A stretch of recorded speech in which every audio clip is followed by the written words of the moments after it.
अभी आपके सामने बताया कि बच्चा जो है जो मर गया वो उस समय जीवित था अस्पताल में और संबंधित डॉक्टरों ने उसे मृत घोषित कर दिया। ये तो एक आपराधिक कृत्य है,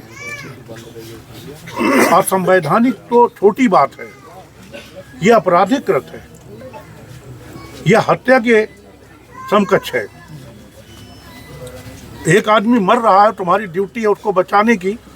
डॉक्टर को दूसरा भगवान कहा जाता है। कौन कौन इस तरीके से दूसरे डॉक्टर जो जिम्मेदारी निभाते हैं उनके ऊपर भी सवालिया निशान लगेगा। पूरे प्रदेश में यही हाल है। ये कमाल की बात है कि टाँके लगाने वाला डोरा नहीं है। ये क्या है? अस्पताल चला रहे हैं आप? क्या सबल चला रहे हैं आप? आदमी वहां जाते हैं, जानवर नहीं जाते हैं, और जानवरों का भी इलाज किया जाता है। तुमने तो बद से बदतर कर दिया। ऐसे व्यक्ति को एक क्षण भी अपने पद पर रहने का अधिकार नहीं है। इनके खिलाफ कार्रवाई होना चाहिए और हम इस पे कोशिश करेंगे कि उसके खिलाफ कार्रवाई हो और वो बच्चा जो ख़त्म हो गया उस परिवार और उस बच्चे की आत्मा को शांति के लिए ईश्वर से, खुदा से, भगवान से प्रार्थना करते हैं। और जो शोकाकुल परिवार है, जो उस बच्चे के फादर साहब में बैठे थे, मतलब कि मेरे मुंह से कहते हुए नहीं निकल रहा है, वो अपने होश में नहीं है। किसी का भी बच्चा खत्म होगा और वो लाश उसकी देखेगा, मैं अपने आप से अंदाज लगाता हूँ। ईश्वर उनको इस दुख से, इस असीम दुख से ऊपर उबारे और इस दुख को सहन करने की शक्ति प्रदान करे। ये कांग्रेस पार्टी की ईश्वर से, भगवान से, खुदा से कामना है। माननीय मंत्री जी नसीमुद्दीन सिद्दीकी की बात करना चाह रहे हैं आपसे। जी नमस्कार, सीएमओ साहब बोल रहे हैं। ये क्या हुआ भैया खौना में सीएमओ साहब?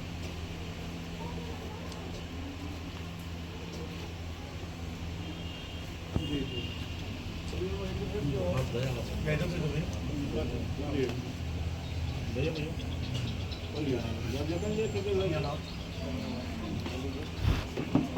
आपने सब कुछ कह दिया, आगे कुछ बचा ही नहीं मेरे कहने।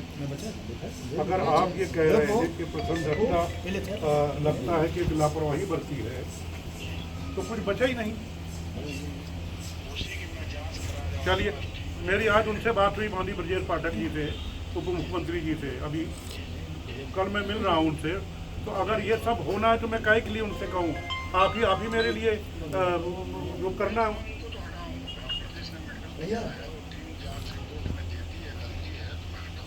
जी जी जी नहीं, वो जो इंचार्ज को ये बता रहे हैं तिवारी जी, इससे पहले भी कुछ गड़बड़ कर चुके हैं। इससे पहले जहाँ थे वहाँ गड़बड़ किया, वो कहीं हर जगह ऐसे ही करते हैं।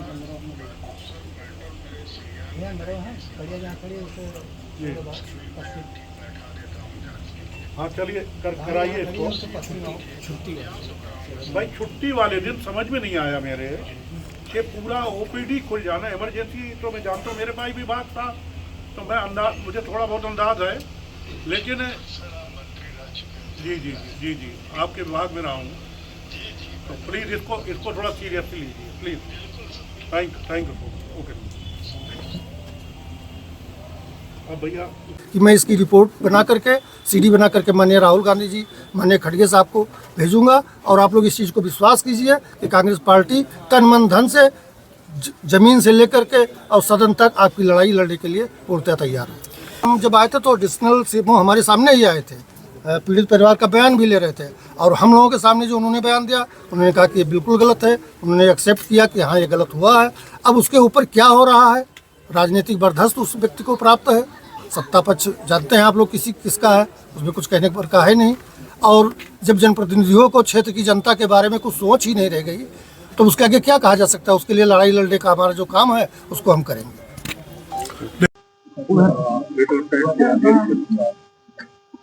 कमेटी बनाई गई है कि आपके घर जाए, आपकी बात सुने। हमारी सिस्टर है, तो जब ये देखने के लिए माँ बाप गए वहाँ पर, तो इनको देखने नहीं दिया गया। कहीं आप जाइए यहाँ से, भीड़ मत लगाइए। इनको भी नहीं देखने दिया गया चेहरा उनका।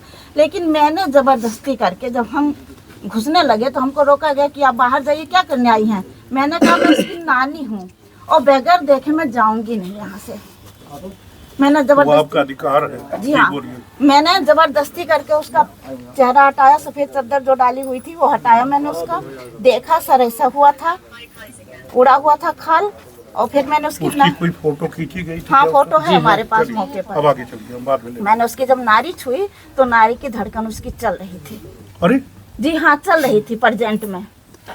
फिर मैंने कहा इसको देखिए, तो ये मर चुका है, इसे दूर हटिए, दूर हटिए। फिर मैंने सेकंड बच्चे को टटोला। जब वो बोल रहे थे कोई वीडियोग्राफी कुछ किया है क्या? उस समय सब पागल हुए। कोई बात नहीं, घटना हो चुकी है। मैं समझ सकता हूँ, पिता बैठे हैं, किसी का ये तो बच्चा आधे जवान पागल हो चुके हैं वैसे। वो मैं समझ रहा हूँ। मैं होता तो मेरे क्या हाल होते? जी हाँ, तो हम कोई भी होता तो क्या हाल उस समय होता। लेकिन एक मैं थोड़ा सवाल कर रहा हूँ, अक्सर लोग कभी कभी वीडियो बना लेते हैं जी। कि आप बोलिए आप। तो फिर मैंने सेकंड बच्चे को ढूंढना चाहा कि मेरा सूरज कहाँ पर है, तो वो अलग लेटा हुआ था। सूरज तो ये जो लखनऊ में जो आप देख कर आए हैं, मैं मिल के जी। उससे हमने पीछे देखा, ये बच्चा हमारा ऐसे सर पकड़े हुए बैठा था। टाके के लिए बार बार जैसे कह रहे थे टाका लगा दीजिए, तो कह रहे टाका बाहर से लेकर आइए। खुद पर्चा उन्होंने लिख के दिया। वो और पर्चा कहाँ है? वो सर पर्चा नहीं है, जो हमने ऑनलाइन किया है वो हमारे है, पास रसीद है। नहीं, उन्होंने पर्चा लिख के दिया, बता रहे हैं। हाँ, पर्चा लिख के दिए थे सर। वो पर्चा कहाँ है? वो मेडिकल वाले को हम दे आए थे। दिया है। तो मेडिकल वाला नहीं देगा आपको पर्चा? पर्चा तो सर अब वो तो जाना पड़ेगा मेडिकल वाले के पास, देता है कि नहीं देता है। क्यों नहीं देगा उनका आदमी के? विवाद है। सर जो ऑनलाइन पैड किया गया वो तो साथ है। तो ये लड़का दौड़ करके गया, इसने दुकान खुलवाया, फिर लेकर आया लड़का। उसके बाद कहा गया ये गलत है, दूसरा टाका उस धागा लेकर आइए, सुई धागा।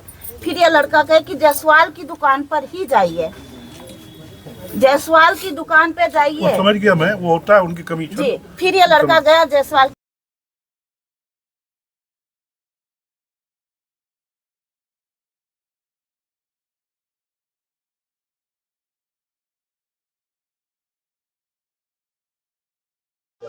चलो बना ले, तो हम लोग बाद में बना ले रहे हैं।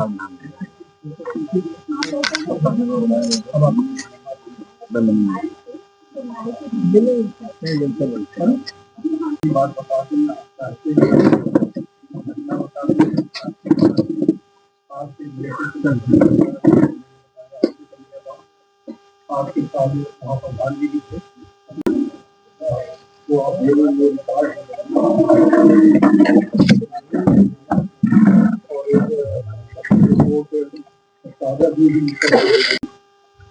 हमारे मसूल्ला भाई, हमारे गुलाब का लोग आपके पास पहले आ चुके हैं।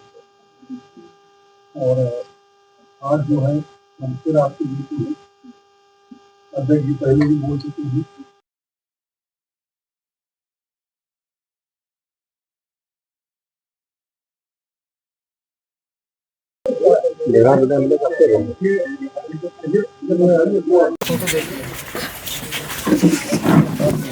इधर सर बैठो। ओहो, कितनी उम्र थी इसकी बच्ची की? 15 साल है सर, 8वीं में पढ़ रहा था, 8वीं क्लास में। हम आपके साथ में, ठीक है जी। अच्छा, जय भीम, नमो बुद्धाय। जय भीम। जय भीम, नमो बुद्धाय।